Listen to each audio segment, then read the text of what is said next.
race has been fascinated with games since the dawn of man.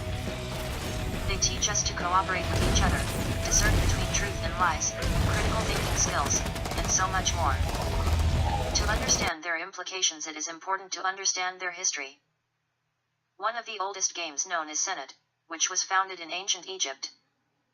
The purpose of this game is to symbolically join the sun god Ra, while still alive, and thereby surviving the netherworld. The idea of afterlife, resurrection, spells, mysticism, and many other religious ideas are found all over in games today. This has many implications, including the morality of games, such as fighting evil or perhaps fighting good. Games are also known for teaching children.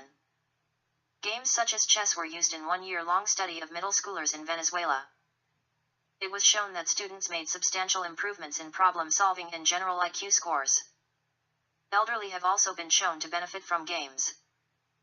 A study was conducted in the Netherlands, where an elderly group of participants played the game Tetris. It was shown that their reaction time had been the strongest improvement, that their emotional well-being had improved, but that their cognitive perceptual ability had almost no improvement.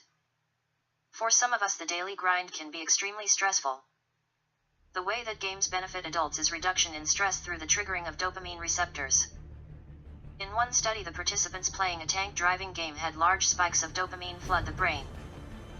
Not only that, but the participants who were getting the most points in the game were receiving the largest amount of dopamine release. Moderation, though, is key with anything as an adult, and as beneficial as games can be for you, it can also be beneficial to take a break. Another important aspect of games is the impact on communities and families. In November 2015, gamers came together to play the world's most boring game called Desert Bus, for 6 days and 15 hours. This was to raise money for children's charities, which included hospitals, domestic violence shelters, and donations of toys and games. They managed to raise $677,864. The amount of money isn't the point, but instead it is the community and purpose behind it. It was a community of gamers who were willing to help out those in need. These types of events show how the value of games can bring people together and be beneficial to society. Games can also bring families together and create great long-lasting memories. They can be used to break the ice when meeting new people. Bring friends together and create communities that thrive and do great things like charity events. But the game is more of a tool when used this way.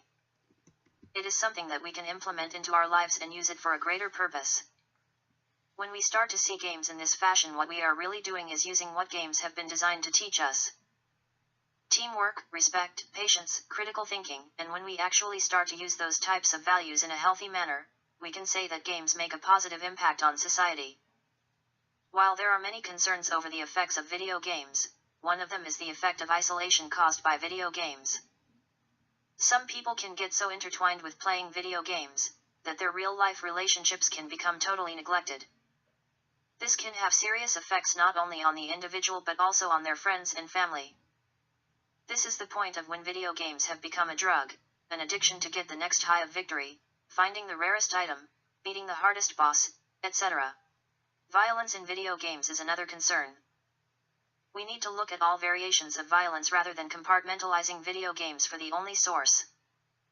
Today's culture is surrounded in violence. It is normal to see movies, religion, and the media shrouded in violence today, and this makes it difficult to actually point to video games as a source of violence. With the good and the bad, the games are here to stay and will forever be a part of human culture. They can bring us together and help teach us important lifelong values that can be passed on to every culture and generation. They can be used to relieve stress after a hard day at work. They can also improve our cognitive perceptual abilities, reaction time, and emotional well-being. But they can also isolate us from society. They can stop us from enjoying normal interaction with people and nature, and instead become a source of addiction. This is why it is vitally important for us to understand the impact of games on society.